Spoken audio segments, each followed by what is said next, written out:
Slava Isusa Christu. Slava Navika. Glory be to Jesus Christ. Glory be forever.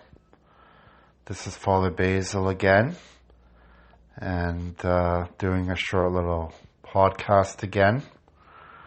So, as we know, the Ukrainian war against Russia is almost 4 years old now.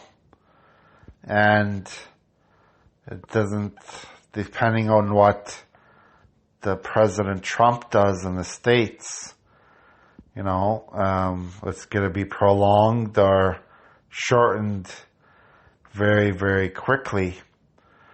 And, as I was in a Ukrainian dance group in my parish, having supper with the dancers today, there was a very nice celebration, very nice, a reminder of the beauty of our Ukrainian culture, the beauty of our Ukrainian traditions.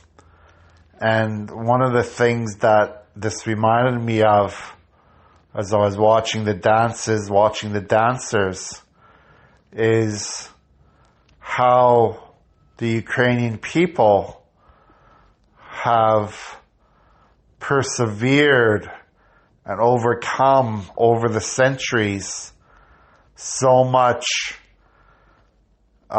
hatred from others, so much ridicule from other countries, and the neighboring countries, of course. You can look at Ukrainian history and see all the different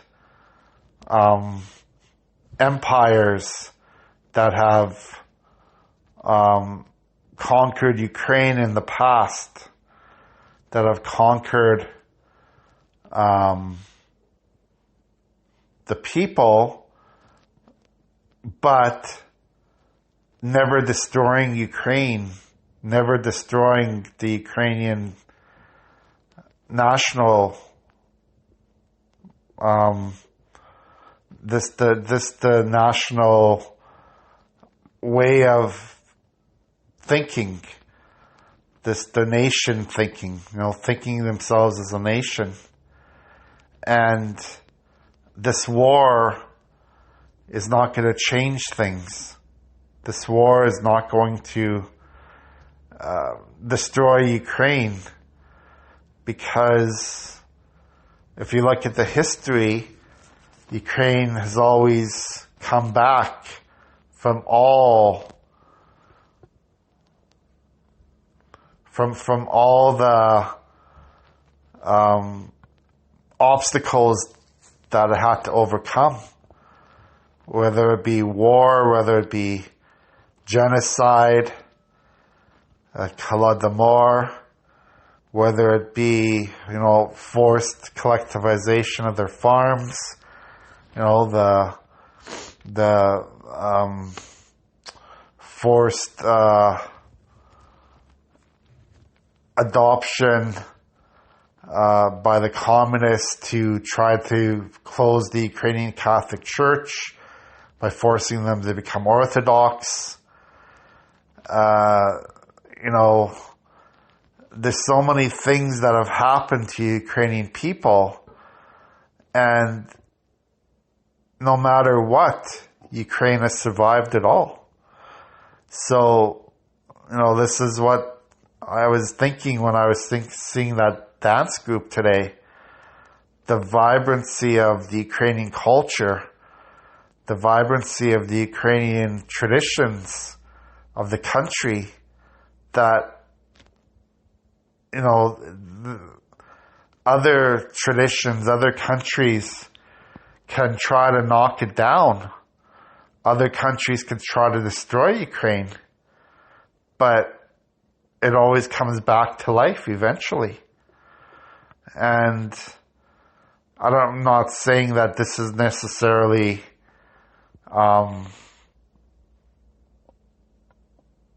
something divine. Although if we look at the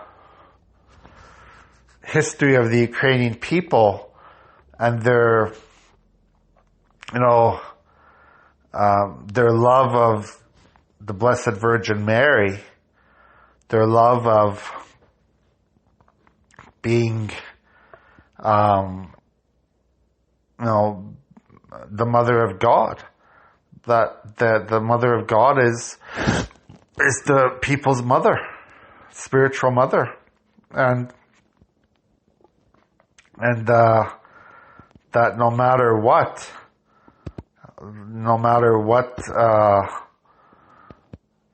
terrible events have happened in the history of Ukraine, that there's that hope, there's that understanding that God is still with us, Zname Boch, as we've been saying throughout the Christmas season. And the Christmas season just ended, with February 2nd being the encounter of our Lord, and that ends the Christmas season. But, it's very great to see that the Ukrainian people will never give up and have faced so many obstacles over the centuries, have faced so many wars and disasters and other nations trying to conquer them, trying to subject them, trying to destroy them. But in the end, the Ukrainian people have never been destroyed totally. And again, this is showing how Ukraine has become, a people of faith, and that more and more people need to turn to the Mother of God, turn to the Mother of God to ask her Son Jesus to protect us from all adversities, to protect us from all evil, to protect us from foreign aggression. And since the war started, I do a prayer, every prayer service for Ukraine, to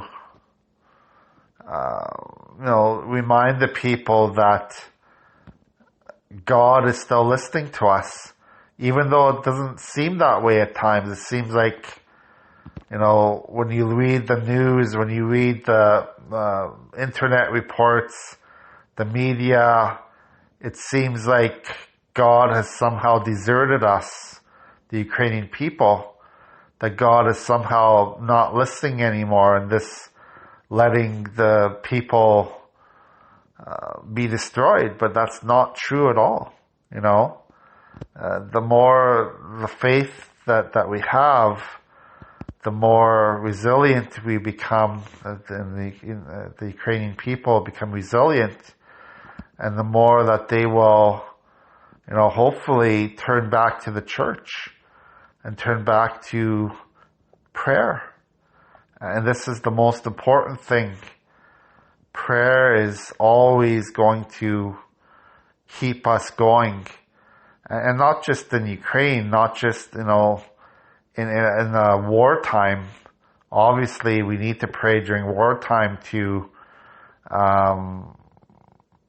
ask for God for mercy upon the victims of the war, and to end the war as soon as possible, to end the violence, end all bloodshed.